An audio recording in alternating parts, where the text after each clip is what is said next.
daya ingatnya ketika setor kepada guru itu sangat-sangat ekstra, maka nanti timbulnya hafalan kita juga kualitasnya bagus. A'udzu billahi minasyaitonir rajim. Bismillahirrahmanirrahim. Assalamualaikum warahmatullahi wabarakatuh. Dalam kesempatan video kali ini saya coba berbagi pengalaman dan tips cara-cara menghafalkan Al-Quran yang berkaitan dengan Al-Quran. Bisa ditonton sampai akhir. Apabila ada yang cocok atau mungkin bisa diterapkan kepada masing-masing pemirsa sekalian. Kalau tidak cocok dengan kondisi dan lingkungan, mungkin juga pengalaman pribadi, ya tidak usah dipraktekkan. Mungkin ambil yang menurut sampean manfaat, dan tidak usah diambil yang tidak manfaat buat sampean. Motivasi yang pas dalam menghafalkan Al-Quran menurut saya, ya begitu banyaknya riwayat-riwayat hadis yang sudah diterangkan oleh Rasulullah SAW dan ayat di dalam Al-Quran yang menjelaskan keutamaan ahli Quran. Terkait dengan hadis Nabi yang pernah saya dengar, di antaranya hum ahlul Quran ahlullah wa khassatuh. Ahli Quran itu termasuk keluarganya Allah dan orang-orang pilihannya. Itu salah satu keutamaan penghafal Al-Quran. Kemudian juga ada hadis yang mengatakan khairukum man ta'allamal Qur'ana wa 'allamah. Sebaik-baik kalian adalah orang yang belajar Al-Quran dan mengajarkannya. Kemudian kalau ayat yang menjelaskan keutamaan ahli Quran itu ada di surat Fatir kalau tidak salah ayat 32. Bismillahirrahmanirrahim. Tsumma awrathnal kitabal ladzina astafaina min ibadina faminhum dzalimun li nafsihi wa minhum muqtasid wa minhum sabiqum bil khairati biidznillah. Dzalika wal fadlul kabir. Tsumma awrathnal kitabal ladzina astafaina min ibadina, kita wariskan Al-Quran ini kepada hamba-hamba Allah pilihan, hamba-hamba pilihan, yang mana hamba pilihan itu dikategorikan menjadi 3. Faminhum dzalimun li nafsi, wa minhum muqtasid, wa minhum sabiqum bil khairati biidznillah. Yang paling baik yang wa minhum sabiqum bil khairati biidznillah. Ada 3 kategori, paling baik sendiri, kemudian sedang, kemudian zalimul li nafsi, zalim kepada dirinya sendiri. Kalau kita lihat tafsir itu nanti ada perinciannya, zalimul li nafsi itu seperti apa, kemudian muqtasid itu seperti apa. Mungkin bisa saya jelaskan di kesempatan selain ini, kita ringkas-ringkas saja. Tapi bagaimanapun ketiganya meskipun ada perincian tersendiri, semuanya itu termasuk hamba pilihan. Tsumma awrathnal kitabal ladzina astafaina min ibadina. Semuanya 3 itu sudah termasuk pilihan. Jadi meskipun banyak dari ahli Quran yang mungkin tidak mengamalkan, semoga kita bisa mengamalkan. Mau tidak mau ketiganya itu tetap pilihannya Allah. Tsumma awrathnal kitabal ladzina astafaina min ibadina itu tadi. Ya, jadi begitu banyaknya keutamaan-keutamaan, banyaklah keutamaan Al-Quran yang sudah dijelaskan dalam kitab-kitab, kemudian yang dijelaskan oleh Al-Quran, hadis Nabi SAW. Mungkin itu yang sangat tepat untuk kita memotivasi diri kita untuk yang perlu dipersiapkan ketika hendak menghafalkan Al-Quran. Menurut saya, ya pertama niatnya itu yang sungguh-sungguh. Pertama, niat yang pertama yang paling utama ya mencari ridho Allah. Kemudian niat-niat yang baik bisa untuk membanggakan orang tua, bisa untuk menjaga kelestarian Al-Quran supaya mungkin kita akhir zaman. Banyaklah niat-niat, pokoknya niat paling pertama ridho, niat mencari ridho Allah, kemudian niat yang sungguh-sungguh. Kemudian yang paling penting menurut saya adanya guru yang membimbing kita. Karena apa, nanti ketika ada guru membimbing kita itu akan menentukan kualitas bacaan kita. Kemudian ketika kita setorkan itu juga menentukan bacaan kita salah atau benar. Ketika disetorkan ketika salah ada yang mengoreksi, ketika salah ada yang membenarkan.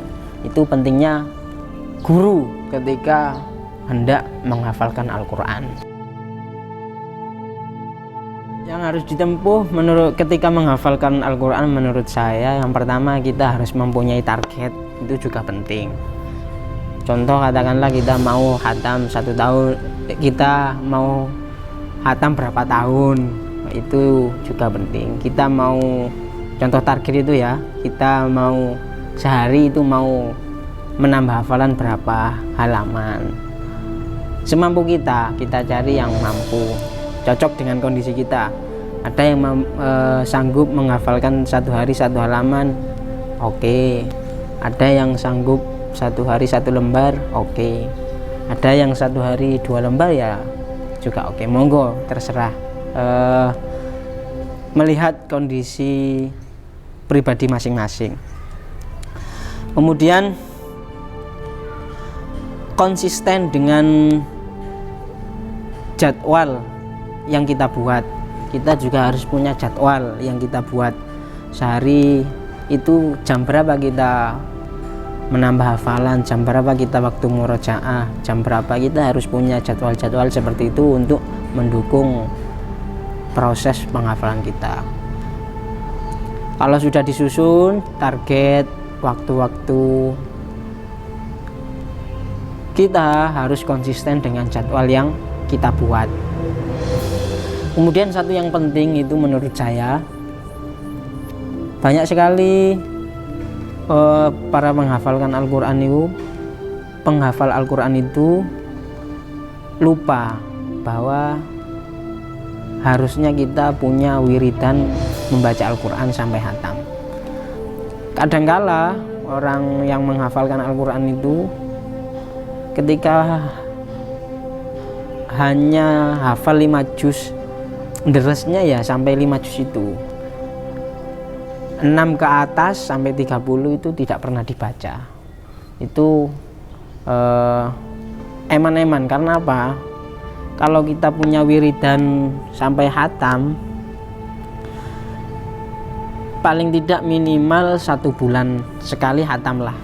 Karena apa? Supaya ketika kita sampai di juz-juz berikutnya itu banyak kosakata yang sudah familiar di dalam otak kita. Banyak kata-kata yang sudah familiar di dalam otak kita. Ketika kita sampai di juz yang belakang, insya Allah nanti kita mudah. Saya mendapatkan tips ini dari yang terakhir ini dari abah saya. Ketika jauh-jauh sebelum menghafalkan Al-Quran itu saya sudah disuruh untuk sering membaca Quran sampai khatam, supaya nanti ketika dalam menghafal itu sudah banyak kosakata yang familiar. Ketika menghafal itu sudah enak, lafaz-lafaznya itu tidak sulit-sulit lah, sudah kenal soalnya. Ya, itu menurut saya yang harus ditempuh ketika dalam proses menghafal. Faktor-faktor yang mendukung dalam menghafal menurut saya, pertama, ketika kita menghafal itu harus mencari waktu, tempat, dan kondisi yang pas untuk menghafal. Katakanlah kalau saya itu biasanya mencari tempat yang sepi, itu juga mendukung dalam proses menghafal. Tempat yang sepi, kalau waktu kita cocokkan dengan pertanyaan yang tadi sebelumnya, kita sudah susun jam berapa kita menghafal. Kalau saya biasanya itu kebiasaannya kalau menghafal, menambah hafalan itu setelah zuhur. Ada yang berpendapat waktu paling bagus menghafal setelah subuh, juga oke. Kalau saya untuk waktu setelah subuh itu, menurut saya yang paling bagus itu untuk memurojaah, merefresh hafalan-hafalan yang sudah kita hafalkan.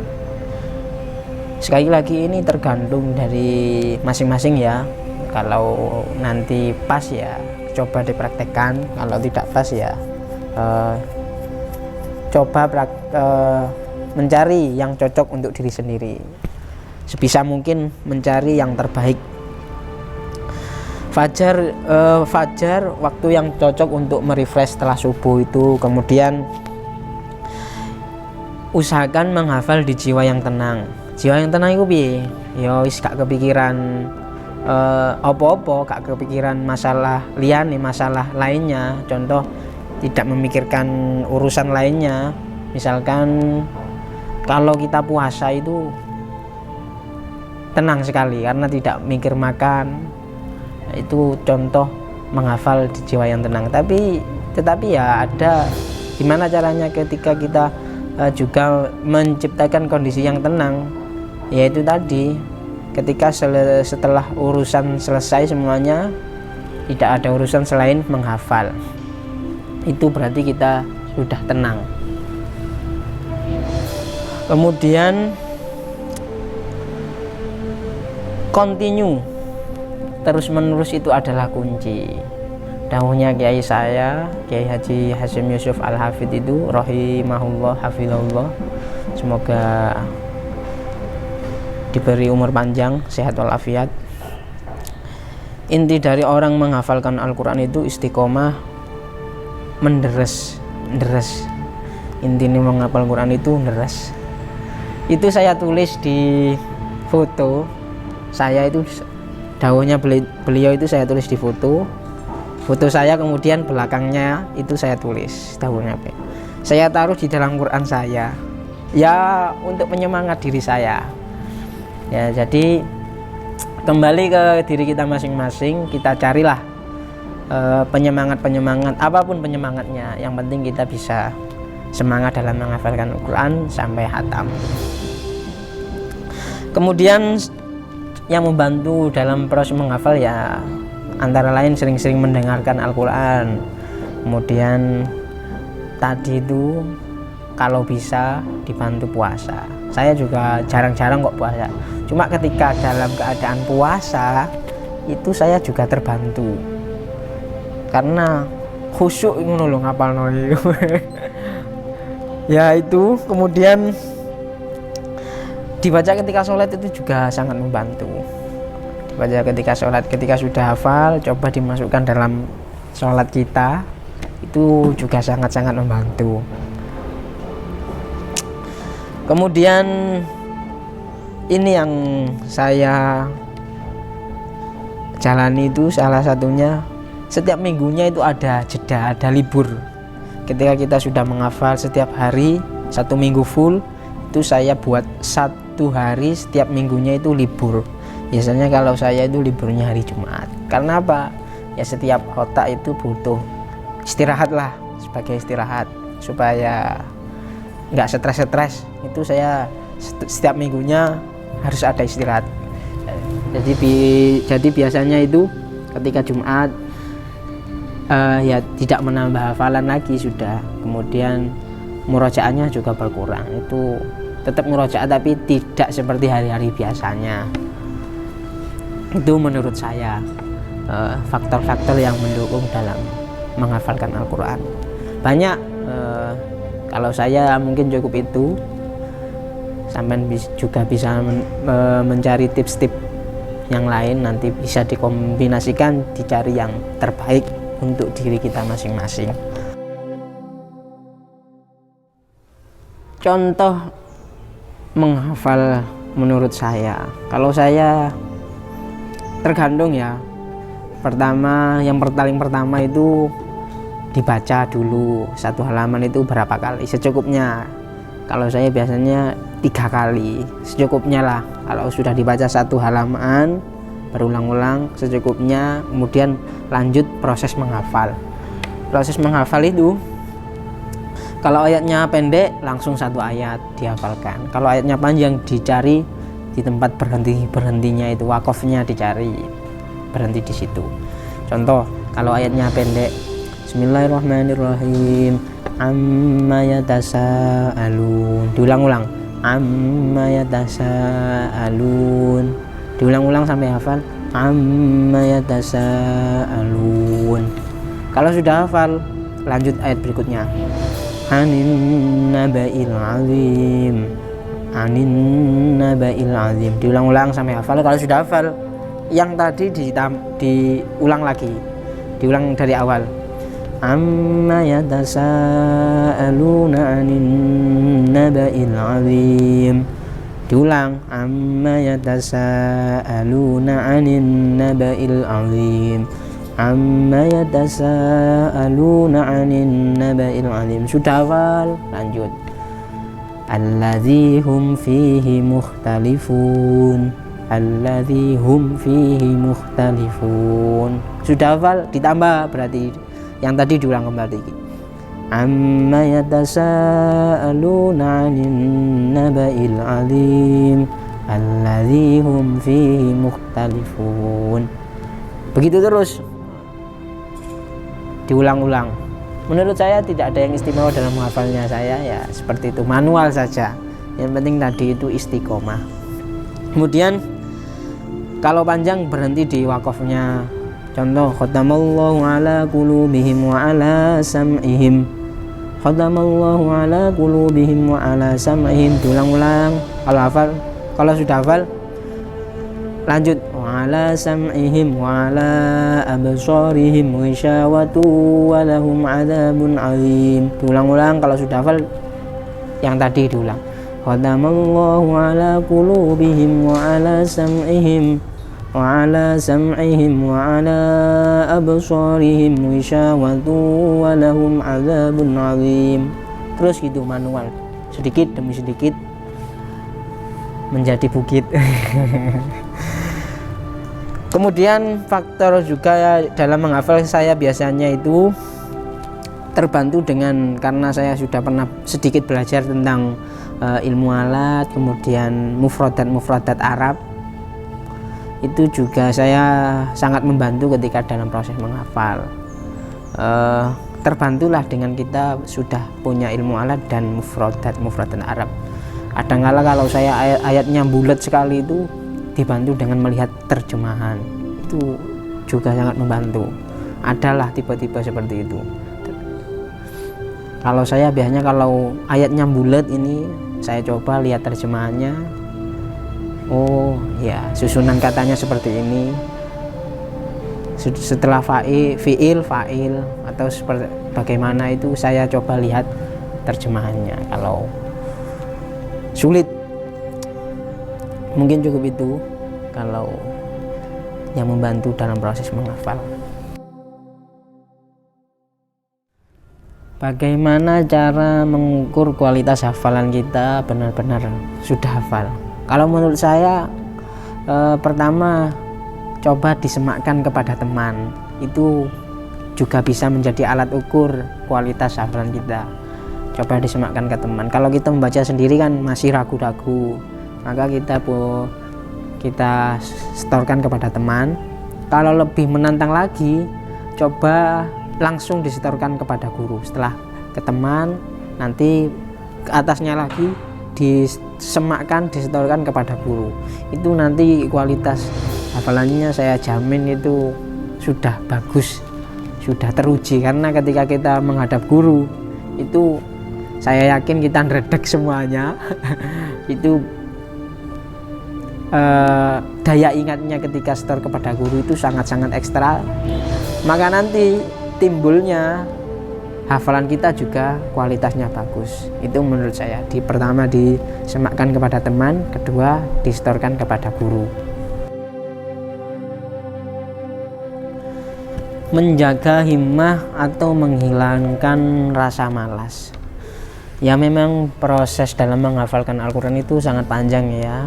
Wajar saja ketika kita 1 bulan mungkin ada malasnya, 1 tahun ada tersendatnya. Memang panjang. Menurut saya kalau ingin menjaga himmah atau menghilangkan rasa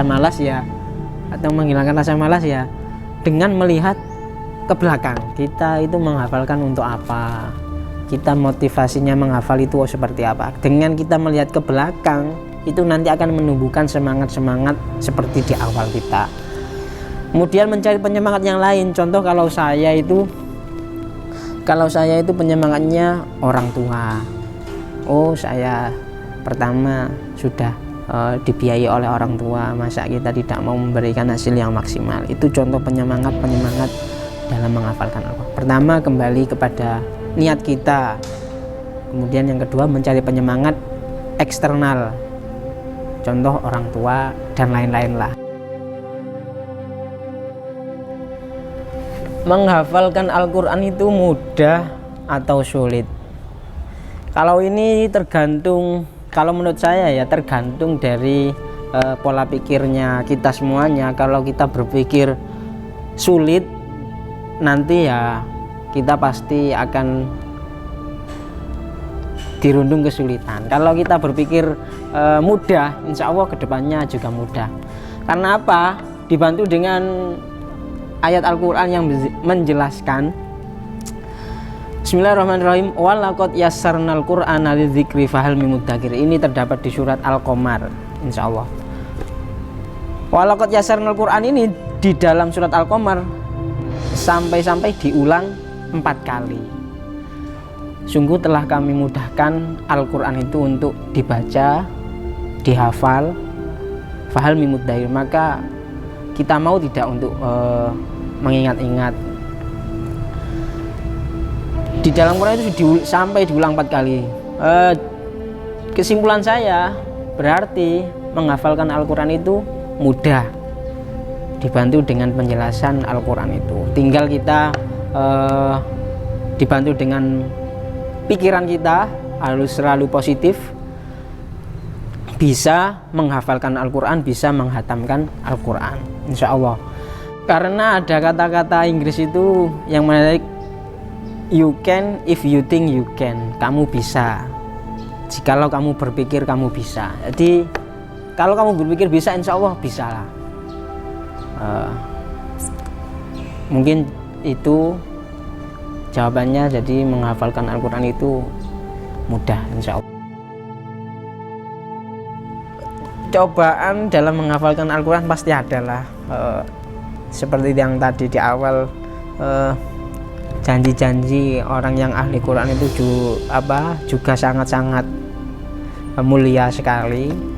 Pasti adalah cobaan-cobaan. Cuma yang penting saya tekankan, kita jangan berpikir cobaannya. Kalau kita nanti berpikir cobaannya, nanti kita akan tidak jadi menghafal, malah mikir cobaannya. Kalau saya tetap mikir yang positifnya saja, tidak usah dipikir yang negatifnya. Jalani prosesnya, nikmati alurnya, hadapi rintangannya. Itu sih. Jadi cobaan itu jelas ada lah kan. Penghafal Al-Quran ini kan kategorinya tadi sangat mulia, pasti ada lah cobaan-cobaan. Cuma jangan dititik beratkan, yang kita fokuskan positifnya saja. Nanti kita akan semangat. Mungkin cukup itu dari saya. Kalau ada pertanyaan lagi atau komen dan saran, nanti bisa langsung ditulis di kolom komentar. Ambil yang manfaat saja, yang cocok dengan sampean coba dipraktekkan. Semoga kita diberi kemudahan dalam menghafalkan Al-Quran. Semoga kita bisa menyelesaikan hafalan kita hingga tuntas. Semoga kita juga bisa lancar menghafalnya. Dan semoga yang lain semangat dalam menghafalkan Al-Quran. Assalamualaikum warahmatullahi wabarakatuh.